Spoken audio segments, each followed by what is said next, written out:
No one expected anything unusual at Margaret Whitmore's funeral. She was a self-made millionaire, owner of Whitmore Textiles, a woman known for her sharp mind, icy discipline, and a fortune worth over $60 million. Her mansion stood on the hill like a fortress, and so did her reputation. She had no husband, no children, only distant relatives who appeared whenever money was involved. That day, the chapel was filled with them. Her nephews and nieces sat in the front rows, dressed in black silk and polite grief. Lawyers whispered quietly. Cameras from local media waited outside. Everyone assumed this would be a simple formality, a respectful goodbye followed by the reading of a will that would divide Margaret's wealth among her family. Then the doors opened again. A ripple of confusion moved through the hall as a thin boy stepped inside. He couldn't have been more than 12. His clothes were clean but worn, shoes scuffed, hair neatly combed as if someone had tried their best with limited means. He looked terrified, clutching a folded piece of paper in his hands. Murmurs erupted. "Who is that? Is this some mistake? Why would a child be here?" The head lawyer, Mr. Collins, stood up and raised his hand. "Ladies and gentlemen," he said calmly, "this is not a mistake. Mrs. Margaret Whitmore left very specific instructions regarding her funeral." The boy swallowed hard. "She ordered," Mr. Collins continued, "that her last will and testament be read aloud, by this child." Gasps filled the chapel. Margaret's eldest nephew shot to his feet. "This is ridiculous. Who is he?" The lawyer adjusted his glasses. "His name is Oliver Reed." And Mrs. Whitmore was very clear. If her instructions were not followed exactly, the will would be void. Silence fell like a hammer. Reluctantly, the relatives sat back down. Oliver was guided to the podium. His hands trembled as Mr. Collins placed the document in front of him. The paper seemed heavier than it should have been, like it carried the weight of a lifetime. Oliver took a deep breath and began to read. To those gathered here today. You may be surprised by who stands before you. But if you are hearing these words, then I am no longer alive, and this is exactly as I planned. Margaret's voice felt alive in every sentence. For years, I have been surrounded by people who share my blood but not my values. You visited when it benefited you. You called when you needed something. Rarely did you ask how I truly was. Faces stiffened in the front rows. Oliver continued.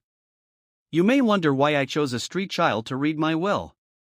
The answer is simple, because he once showed me more humanity in 10 minutes than most of you showed me in 10 years. The room stirred. Oliver paused, his eyes scanning the words. 3 years ago, I collapsed on a rainy street corner near my office. People passed by. Cars honked. No one stopped. Oliver's voice cracked slightly. Except one boy. A sharp intake of breath echoed. He was homeless. Hungry. Cold. And yet he knelt beside me, held my hand, and ran through the rain to get help. He stayed until the ambulance arrived. He did not know who I was. He expected nothing in return. Tears welled in Oliver's eyes, but he kept reading. That boy is Oliver. Whispers turned into stunned silence. Margaret's will continued. I searched for him for months. When I found him, I learned the truth: no parents, no permanent shelter, no safety net. Just survival. Oliver's fingers tightened around the page. I paid for his schooling anonymously. I watched from a distance. He grew into a polite, hard-working, honest young soul. He never knew it was me. Several relatives shifted uncomfortably. Today, I correct that. Oliver swallowed. To my relatives, you will each receive exactly $1. Enough to remind you that blood alone does not make a family. A woman gasped. Someone laughed nervously, thinking it was a joke. It wasn't. The remainder of my estate, my businesses, properties, savings, and investments I leave in trust to Oliver Reed. The chapel exploded. Shouts. Protests. Anger. This is insanity. He manipulated her. She wasn't in her right mind. Mr. Collins stood firmly. The will is legally sound. Medical evaluations confirm Mrs. Whitmore was fully competent. Oliver raised his voice, trembling but clear, as the will demanded he finish. The trust will provide Oliver with education, housing, and guidance until adulthood. Upon reaching 25, full control will be transferred to him on one condition.